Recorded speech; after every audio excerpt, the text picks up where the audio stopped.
la razón el diputado Gabriel Rufián cuando le ha dicho al presunto Ignacio López Viejo que no son tan listos.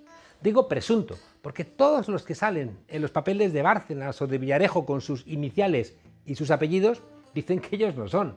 Son unos listos, pero yo creo que no son tan listos. Las comisiones de investigación son todo un género, aunque tiene razón Pedro Ballín cuando recuerda que la escenografía hace aguas. Los canallas están arriba y los representantes del pueblo abajo, y así no es tan fácil hacer épica. Pero es verdad que como los comparecientes tienen que no mentir, algo que no es obligatorio en los juicios, pues siempre se avanza un poquito, aunque también depende del personaje. Aznar mintió descaradamente y todavía no le ha pasado nada. No solamente con lo de Irak, también en la comisión de investigación. No son tan listos, porque López Viejo termina reconociendo que es verdad que es un jeta que se paseaba por las moquetas de Génova como pez en el agua, queriendo negar algo que directamente le afectaba. No son tan listos, y cuando les pone la soberbia, meten la pata.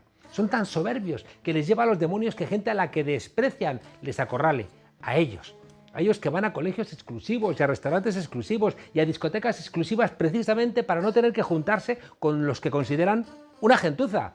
Y pese a todo, ahí que van, a responder a gente a la que mandarían patear si aparecieran en sus salones, como Rufián o los diputados de Unidas Podemos. A esa gente a la que Aznar nunca invitaría a su boda. Tiene razón Rufián, si es que no son tan listos. Y si les va bien en los negocios es porque hay un entramado institucional que les ayuda. Tienen la patronal que les tapa las fechorías, la Iglesia que se las perdona, los jueces que les exoneran y Bertín Osborne y Ana Rosa Quintana que les lavan la cara con unas entrevistas la mar de chupiguay. Pero no son tan listos. Hacen negocios, no porque sepan hacer bien nada, sino porque son tiburones en un mundo construido por y para los tiburones. Les va bien porque se saben las trampas. Contratan a abogados caros para que se caguen en el derecho si les pagan bien por ello. Pagan a esquiroles para que rompan las huelgas y sobornan con dinero o con gloria mediática a los políticos de izquierda a los que les encargan dividir a la izquierda. No son tan listos, porque si lo fueran, Rato no estaría en la cárcel, igual que no lo estaría el jefe de la patronal, Díaz Ferrán, ni estaría el emérito Huido, ni estaría imputada Dolores de Cospedal, ni Soraya Sáez de Santa María aparecería como implicada, ni Pablo Casado quedaría tan como un imbécil cada vez que dice que no tiene nada que ver con el Partido Popular corrupto que le llevó a ser secretario general. No son tan listos, porque no pudieron evitar, aunque lo intentaron, el 15M, y tampoco pudieron evitar el nacimiento y que Podemos llegase al gobierno de España. Les quedan, es verdad, reductos de su listeza vinculados a los jueces, a los medios de comunicación y a los políticos de las puertas giratorias que les cuidan sus intereses. Y por eso todavía va a la cárcel la asistente de Cifuentes en vez de Cifuentes.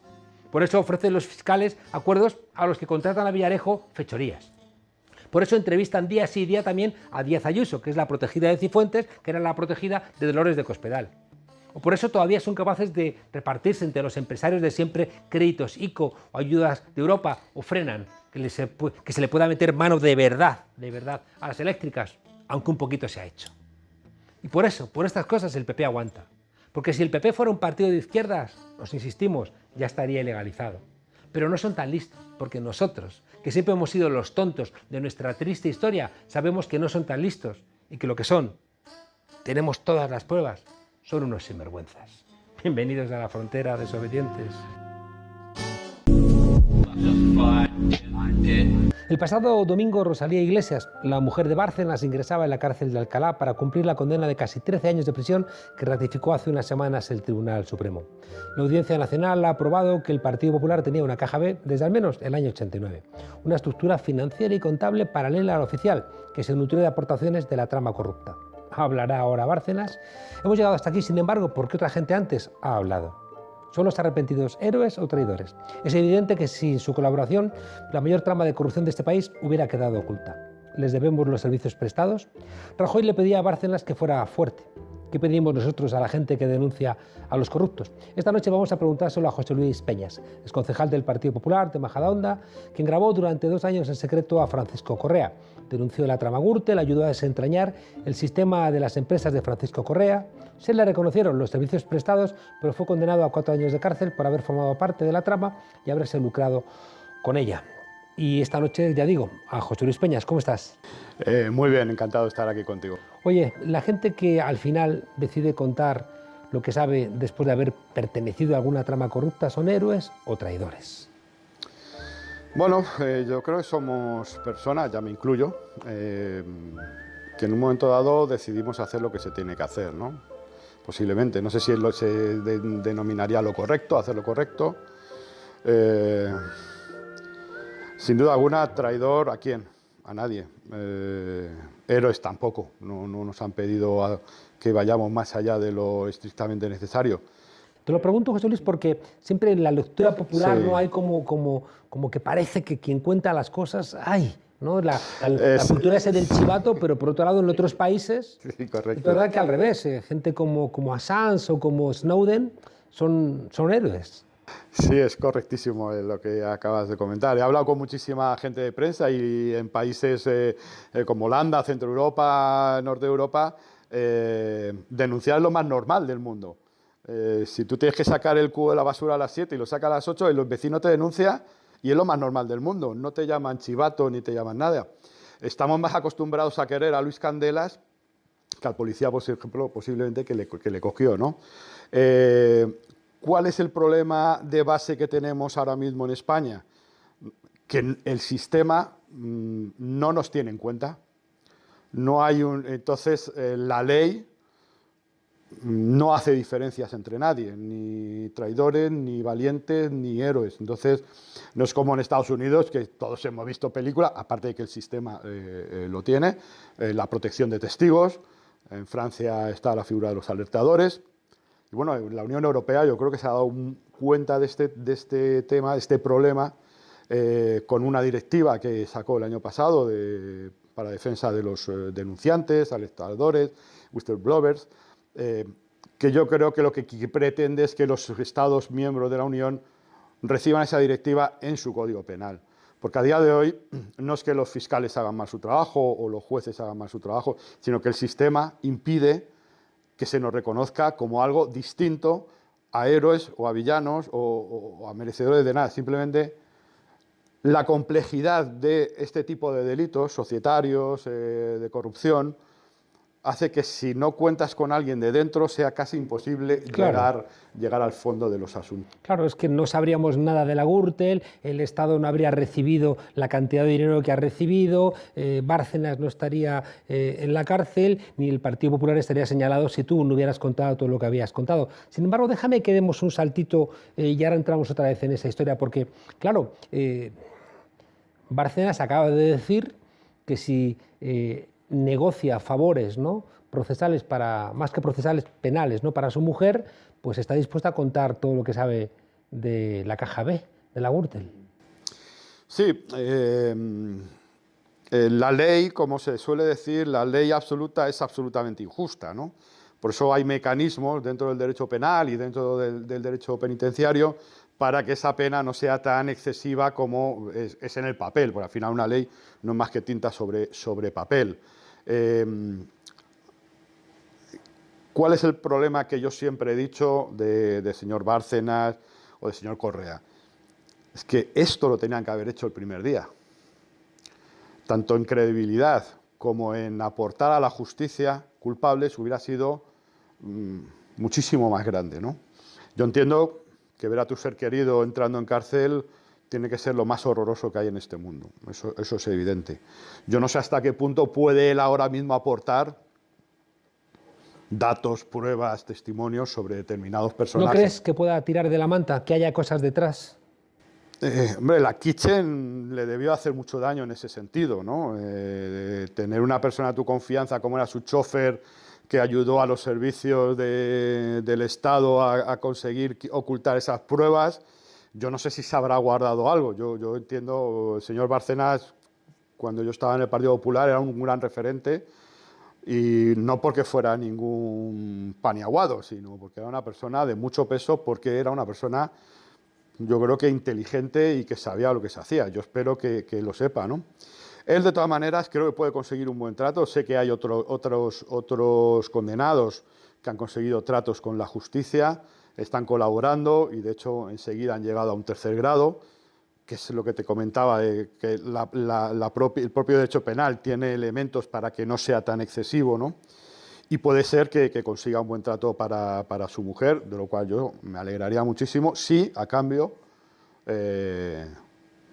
hace lo que ha dicho, ¿no? Claro, pero tú que has conocido muy bien todo el proceso de la Gürtel, la trama de corrupción vinculada al Partido Popular, ¿qué crees que podría quedar por salir? Bueno, siempre he dicho que hay una especie de cortafuegos en Bárcenas, siendo como es una figura muy relevante, muy importante del Partido Popular, dentro de lo que es el organigrama, se quedó ahí la trama. Efectivamente ha pasado a vicepresidentes, pero en comunidades autónomas, ¿no? Presidente de comunidades autónomas. Bueno, lo que nos queda un poco por tirar de la manta es pues, esas grandes cabezas dirigentes que tenía el Partido Popular en aquellos años, ¿no? Vicepresidentes y presidentes. Si no tienes padrinos, no prosperas. En absoluto hay que buscárselos. Eso también siempre, también en el presente, por completo. En el presente son los aparatos de los partidos que tienen, digo globalmente, que tienen mucho más el control de las listas cerradas, etcétera, y para poner. Y eso genera un tipo también de clase política. La ha generado con el tipo de listas cerradas. Claro, y le prestas mucha atención también, Carmelo, a las familias. Es que la familia ocupa papel central, ¿no? Durante el 19 y buena parte del 20 es toda una prosecución familiar de primos, cuñados, yernos, nietos, hijos. Ahí está, por ejemplo, el gran Sagasta. Su familia tiene 142 actas. 142 actas de diputado es casi la mitad del Congreso actual, ¿no? Pero son también los Cánovas, podemos citar los Silvela, los Maura, bueno, y toda una larga lista. Sí, que citas también incluso el poder en Murcia de los Espinosa de los Monteros, ¿no? También, cuñado de Antonio Cánovas, claro. Y su concuñado también, que son los que dominan sobre todo esa zona murciana de Mula, etcétera, ¿no? Me ha gustado mucho la frase de un cacique, porque la verdad estaba escuchando a Teodoro García Egea o a Tony Cantó cuando dice un cacique, cambiar yo no cambio nunca, el que cambia es el gobierno, yo siempre estoy con quien está en el gobierno. Claro, siempre hay que estar con el que se manda determinados estos. Es decir, ese cacique, que es un cacique gallego, yo creo que lo expresa perfectamente y a uno le trae, es inevitable, ecos del presente, ¿no? O esos ecos del pasado traen palabras de presente. Incorpora muchas veces esas frases de, no, en España no hay 48 provincias, hay 47 y esta que la posee no sé quién, ¿no? Y cuando uno mira el papel, no sé, de los Matutes en Baleares, de los Fabra en Castellón, ¿por qué esa presencia tan fuerte del caciquismo en nuestro país? Claro, por lo que decía antes, sobre todo de las formas de propiedad, etcétera, y tejer ya todos unos lazos de influencia y de que el que tiene poder puede, y entonces también para el que está acostumbrado a esas clientelas, el ver si le hacen los pequeños favores, etcétera, y todo ello se va reproduciendo. Por eso el libro no solo abarca 1834, etcétera, sino que llega hasta el 2020 y con toda una mirada al presente y esos mapas de los que más veces han sido diputados en España en cada provincia, los que más veces han sido senadores desde el 77. Yo lo que he identificado estudiando la historia de nuestro país es que hemos tenido siempre un Estado débil, pese a que tenemos uno de los estados más antiguos de Europa, es un Estado débil, ¿no? Y entonces, en esa propia debilidad estatal surge la figura de la picaresca, ¿no? Como alguien que cree que le exige mucho y le da muy poco y por tanto intenta escaparse, aparece constantemente, tú lo dices, ¿no? Más vale alguien que te ayude, ¿no? Que te nombre diputado y ya te harás tu ministro, más que creer ni siquiera en la rigurosidad del mercado, que podría ser una idea meritocrática, ni tampoco del Estado, y por tanto siguen funcionando las amistades, como bien cuentas en el libro, hasta hoy. Sí, sí, es que es claro, o sea, esa debilidad del Estado, que yo creo que es patente, porque no puede controlar ni el tema de las quintas militares, que hay la tira de prófugos, ni el tema financiero. La hacienda estatal es clave y cuando un Estado tiene una hacienda débil, el Estado siempre es débil. Y en cambio las oligarquías locales, y las oligarquías locales son también la Iglesia, el noble en sus zonas, o el burgués como tal, eso claro, ese es el poder. Porque el poder siempre necesita una cosa para ser ejercido, y ante quién se ejerce: cercanía, inmediatez y que se perciba como tal. Y entonces eso es, cuanto menos poder estatal tengas, más aumentas el de las oligarquías locales, ¿no? Hay muchos autores que plantean que la gran diferencia de España, el Spanish different, no es tanto un producto del siglo XIX como del siglo XX y en concreto de la dictadura franquista. Yo pienso que es anterior. O sea, es decir, que hay siempre dentro de cada país tiene sus propias casuísticas, que hay diferencias entre todo. Pero yo creo que es a lo largo del XIX del cómo se hace la revolución burguesa en España. Quiero decir, cuando hablo de la revolución burguesa, sobre todo hablo del reparto de la propiedad, ¿no? Y aquí hay escaso reparto de la propiedad a la hora de hacer la revolución burguesa. Tiene muy poco que ver en ese sentido de reparto de la propiedad con la francesa. Francia da un país mucho más equilibrado económicamente y por lo tanto también socialmente. Y en España las diferencias, la nobleza siguió manteniendo buena parte de la propiedad, convertida ahora en propiedad capitalista, no en propiedad feudal. Me señalas también el papel de los abogados, ¿no?, en la política. Claro, es que y en muchas familias era el ir haciendo, de las familias pudientes, etcétera, dedicar uno de los hijos a la política. Lo mismo que antes lo dedicaban a la iglesia, pues ahora a la política. Y para eso es hacerse abogado, porque la oratoria y el conocer las leyes y demás para poder actuar con los electores es fundamental. Jaime, ¿esta derecha extrema española es la extrema derecha de siempre o tiene rasgos diferentes? Bueno, la verdad es que a mí me recuerda mucho a Fuerza Nueva, ¿no? Es decir, que realmente si se ve el tipo de discurso y se ve de alguna manera las referencias que emplean, pues recuerda mucho a Blas Piñar, ¿no? Pero es obvio que, bueno, junto a ese gen de extrema derecha procedente del franquismo, está también, claro, la actualización del discurso en función, claro, de los nuevos enemigos que considera esa extrema derecha. Obviamente, bueno, el separatismo, el independentismo es muy viejo, ¿no? El comunismo también, pero claro, ahora el comunismo lo resignifican en Unidas Podemos, sobre todo, ¿no?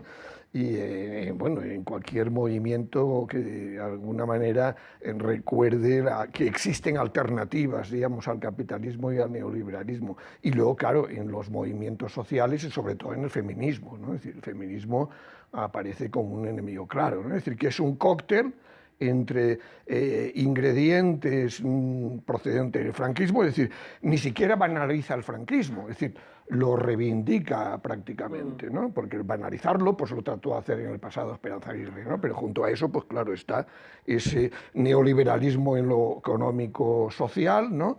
Ese anticomunismo visceral, esas guerras culturales que trata de adoptar, ¿no? Y por lo tanto es una combinación de elementos, ¿no?, que hacen que sea una extrema derecha que conecta con la extrema derecha que se está desarrollando en otros países de Europa. Esta extrema derecha española que representa a Vox y a la que se acerca también peligrosamente Ayuso en Madrid, se parece mucho al grupo de Visegrado, se parece a la extrema derecha polaca, húngara, en cambio no se parece tanto a la extrema derecha francesa, por poner un ejemplo. Exactamente, ¿no? Es decir, que yo creo que, claro, no pueden ocultar que, bueno, vienen del Partido Popular, son gente que está muy ligada a la oligarquía tradicional española, ¿no?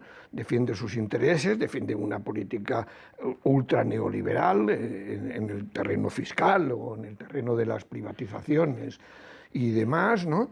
Y además eso, claro, son muy conservadores, ¿no? Es decir, el lado social que tiene Marine Le Pen en Francia, desde luego hasta ahora, no lo han mostrado, ¿no? Aunque bueno, está ese proyecto de sindicato, ¿no?, de sindicato Solidaridad, que parece que ahora quizás aprovechen este 1 de mayo, ¿no?, por lo que parece, ¿no?, pero que en todo caso, bueno, pues no les ha permitido desde luego ganar voto obrero, a pesar de ese discurso que quiere ser antiinmigrante, ¿no?, radical, y echar la culpa a los más empobrecidos de que esa clase media, digamos, que hoy está resentida frente a la desigualdad que también le está afectando, pues pueda también conectar con ellos, ¿no?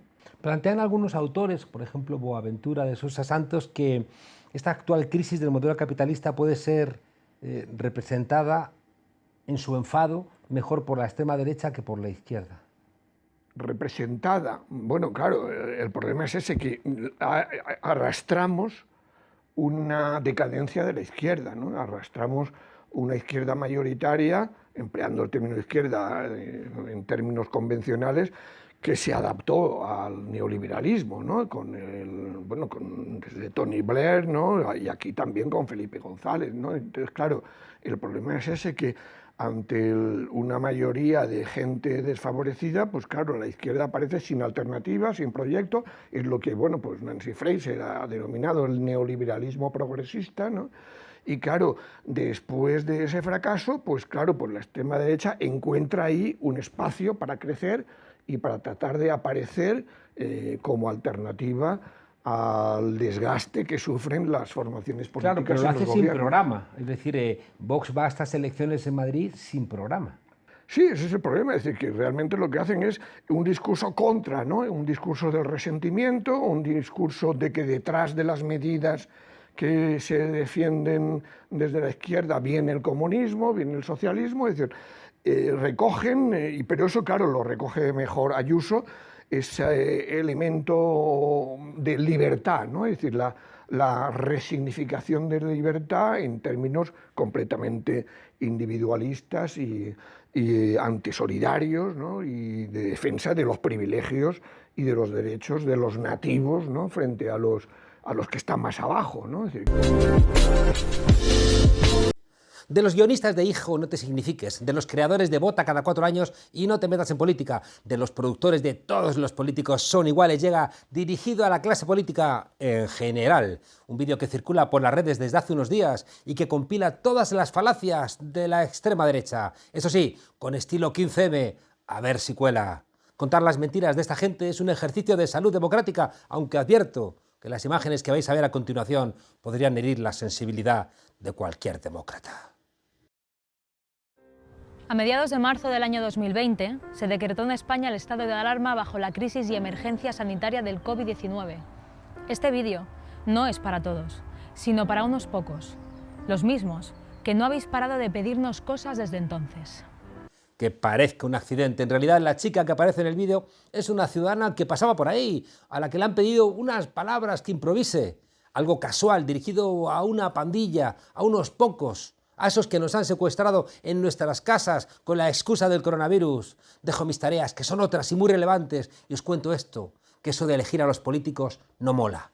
Porque ¿quiénes son esos pocos? Pues los representantes de unos muchos, legítima y democráticamente elegidos. Y si no es más democrático, es precisamente porque a los que les habla esta chica en ese vídeo no nos dejan. En fin, que esos muchos, esos pocos, en el fondo lo que están hablando es que la democracia estorba, de eso nos habla ese vídeo. ¿Para qué vas a elegirles? Si pueden escogerles en una sonada militar o en el club de campo. Nos pedisteis que nos quedáramos en casa y lo hicimos. Nos pedisteis que nos pusiéramos una mascarilla con su valor añadido y lo hicimos. Nos pedisteis que cerráramos nuestros negocios y lo hicimos. Nos pedisteis como docentes que educáramos a las futuras generaciones vía online, sin ayuda de nadie, y lo hicimos.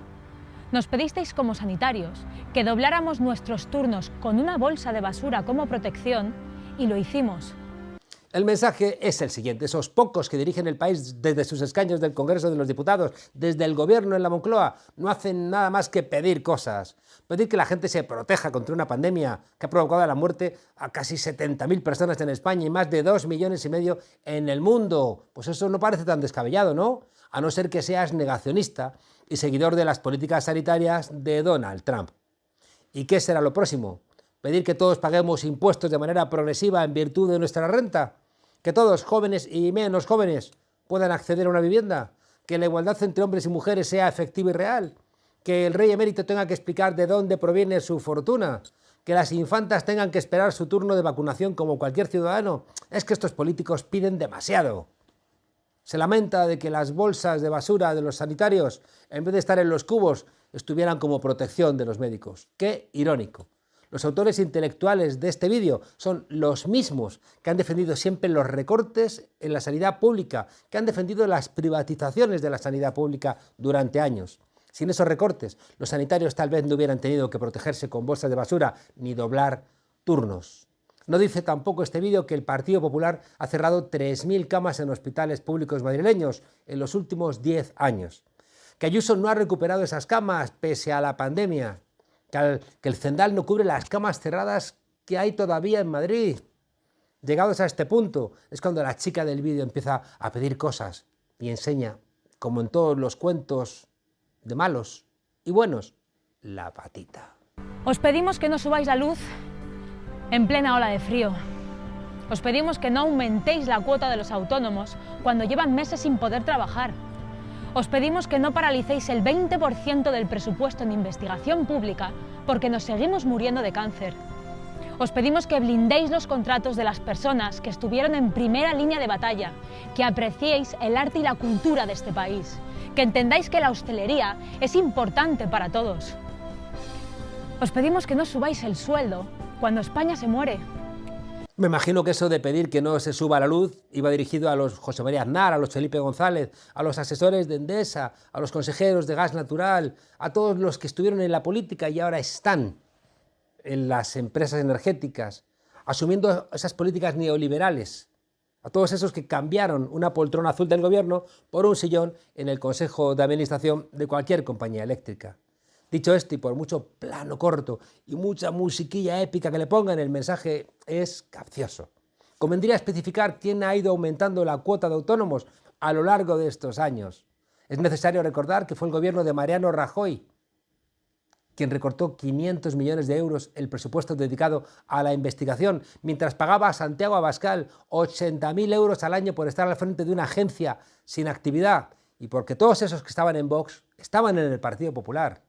Resulta obligado aclarar que quien no blinda los contratos de los que estuvieron en primera línea de batalla tiene nombre y apellidos: Isabel Díaz Ayuso, del Partido Popular. 10.000 sanitarios fueron despedidos en la Comunidad de Madrid tras la primera ola del COVID-19. En Portugal, un médico de familia cobra 30.000 euros más que en Madrid. Los mismos que piden aprecio por el arte y la cultura de este país son los que están enfrentados a los artistas titiriteros, les llaman, pretendiendo que esa palabra es despectiva. Y claro que es importante la hostelería, sobre todo para dar trabajo a los miles de jóvenes universitarios que ellos, los que están detrás del vídeo, han dejado sin oportunidades. Los mismos que denuncian que España se muere son los que matan a los españoles con sueldos de miseria o con alquileres que son inasumibles. ¿Cómo pueden estar en contra de la subida del salario mínimo cuando el 14,1% de las personas que tienen un empleo en España se encuentra en riesgo de pobreza? ¿Les duele España? ¿Pero pasáis de los españoles? Pues vaya mierda de idea de España que tenéis vosotros. Os pedimos respeto, dignidad y honor, porque si algo hemos dejado claro durante este año es que España está muy por encima de vosotros. Y ahora nos pedís que votemos. ¿A quién? ¿A cuál? Llegados a este punto es cuando quedan claras las intenciones del vídeo. Ni Tejero lo hubiera dicho mejor y más claro. Dignidad, respeto y honor para hacer de España una grande y libre. ¿Democracia para qué? ¿Votar a quién si son todos lo mismo? Esto es, en suma, lo que pretende el vídeo. Que pensemos que todos los políticos son iguales, que eso es tan idiota, como decía Julio Anguita, como ese analfabeto que entra en una biblioteca y dice que todos los libros son iguales.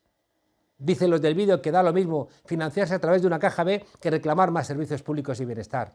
Y que esto solamente lo arregla un capitán. ¿Sabes cómo se llama eso? Fascismo. Puro y duro, con tu musiquita épica. Está claro que España necesita un capitán para un barco que va a la deriva, pero no está entre vosotros. No os olvidéis una cosa, somos 47 millones de españoles y vosotros solo unos pocos.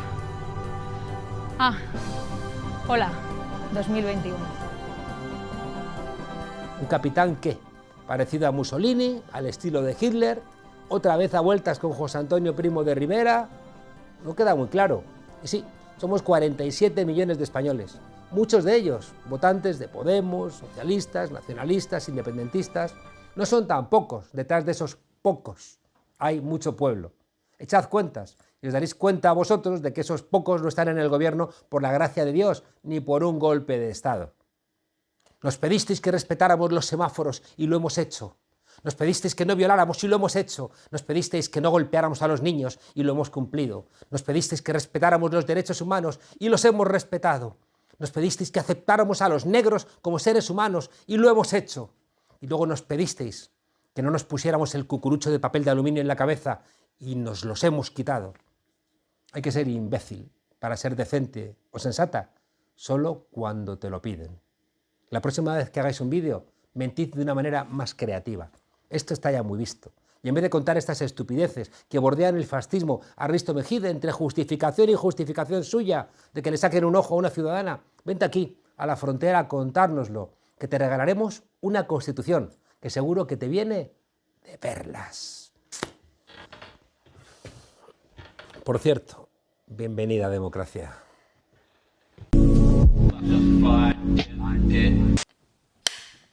Bienvenidas al Tornillo, el microespacio feminista en la frontera. Hoy vamos a hablar de la violencia vicaria. Sí, ya sé, eso de que los padres y las madres en los procesos de separación utilizan a las criaturas para hacer daño a la otra persona como moneda de cambio para el chantaje. Pues no, la violencia vicaria, enmarcada en la violencia de género, es la violencia ejercida por los padres o por las parejas o exparejas hombre de la madre sobre los hijos y las hijas para hacer daño a la mujer, como una prolongación especialmente cruel de la violencia de género. ¡Por favor! ¿Pero qué pasa? ¿Que si lo hace el hombre está peor que si lo hace la mujer? También hay madres que matan a sus hijos. No es que esté peor la violencia ejercida por los hombres que la ejercida por las mujeres. La violencia contra la infancia, desgraciadamente, existe. Hay hombres que matan a sus hijas e hijos y también hay mujeres que matan a sus hijos e hijas. Y eso es violencia contra los niños y niñas. Está tipificado, está perseguido y está penado. Pues entonces no entiendo. ¿Por qué es diferente? Me parece injusto. Es discriminatorio. La violencia vicaria es una forma de violencia de género.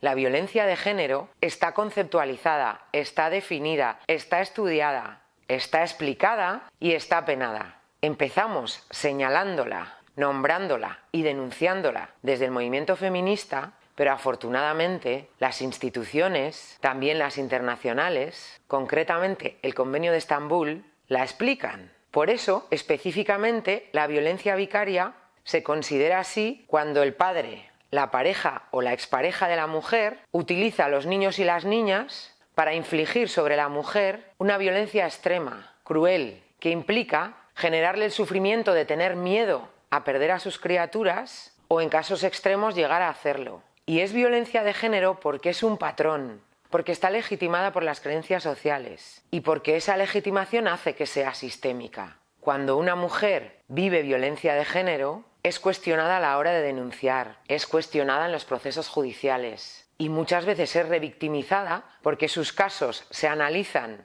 se juzgan y se cierran desde la perspectiva patriarcal. Esa idea de que un maltratador puede ser un buen padre, que un hombre haya hecho lo que haya hecho tiene el derecho a ver a sus hijas e hijos, que las mujeres despechadas nos inventamos violencias para castigar a nuestros maltratadores, que las mujeres mentimos, que somos capaces de cualquier cosa por venganza, porque somos malas. En la violencia vicaria se mezclan la masculinidad hegemónica, que considera que es legítimo utilizar la violencia hasta sus últimas consecuencias para castigar a las mujeres desobedientes, el pensamiento machista que cree que las mujeres tenemos que sacrificarnos hasta donde haga falta por el amor, sobre todo por el de nuestras hijas e hijos, y las creencias sociales machistas, misóginas y patriarcales que ponen en duda nuestra palabra, nuestro criterio, y que consideran que somos capaces de cualquier cosa por despecho, que nos inventamos los peligros. Por eso es importante entender la violencia vicaria dentro de la violencia de género y no creer que es una guerra de dos bandos. Es una estrategia patriarcal para mantenernos asustadas, sumisas, para disuadirnos de desobedecer y para que sigamos aguantando maltratadores. Desde que se tienen cifras, en el Estado español 39 niños y niñas han sido asesinadas por su padre o la pareja o expareja hombre de su madre. Y el sistema judicial responde tarde y mal. No nos hagáis aguantarlo todo por amor. No nos cuestionéis. No pongáis en duda la violencia sistemática, sistémica y estructural que pretende que obedezcamos, que callemos, que aguantemos, que traguemos por miedo. Por nosotras, por las niñas y por los niños. Hoy os dejamos con una frase de Esther Ruiz. No hay planteamiento más profundo. El argumento que cronifica el orden de las cosas desde el machismo y desde el patriarcado, que somete a las mujeres y a los niños, niñas y adolescentes. Hasta la próxima vez que nos dejen salir.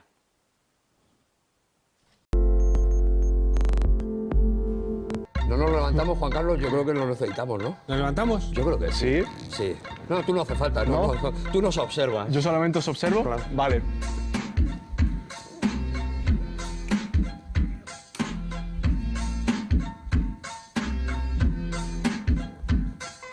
Ay, pequeño Nicolás, que te cuelas en mi casa y cuando me quiero dar cuenta te has quedado con la pasta. Eres un niño bonito escondido en un flequillo. Hacías la pelota para comer solomillo.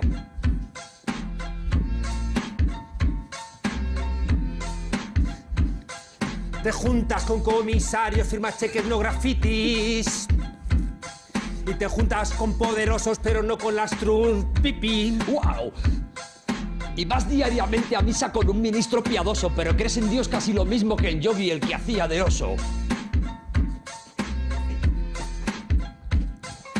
Dices que eres espía, dices que eres enviado del rey que teníamos antes, que estaba siempre cansado. El rey que tenemos ahora, que le llaman preparado. Te han metido en el talego por pasarte de frenado. Frenadamente, sí, sí, frenadamente, muy mal, frenadamente. Muy mal, muy mal. Frenadamente. Muy mal, muy mal. Ya.